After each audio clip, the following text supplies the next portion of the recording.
I never thought an argument in a crowded cafe would flip my world upside down, but there I was, standing face to face with my ex, her voice cutting through the clatter of clinking cups and murmured conversations. "You're the father of her child," she spat, her eyes blazing with a mix of anger and vindication. My mind went blank, the room spinning as I tried to process her words. My current girlfriend, the woman I had been planning a future with, had never even hinted at such a thing. The revelation hit me like a freight train, my knees threatening to buckle as I recalled every intimate moment, every whispered promise exchanged with her. How could she have kept this from me?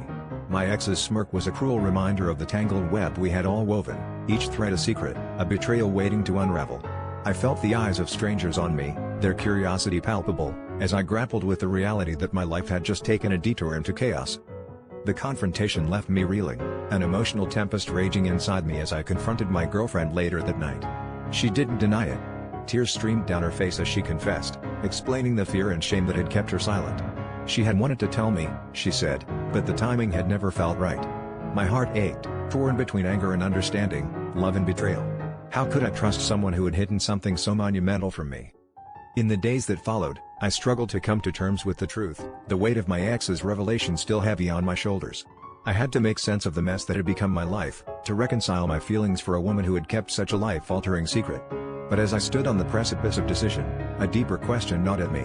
Could I forgive myself for not seeing the signs, for not being the man who inspired trust and honesty? As I looked into the eyes of the child who now bore my likeness, I knew the answer lay not in the past revelations, but in the choices I would make moving forward.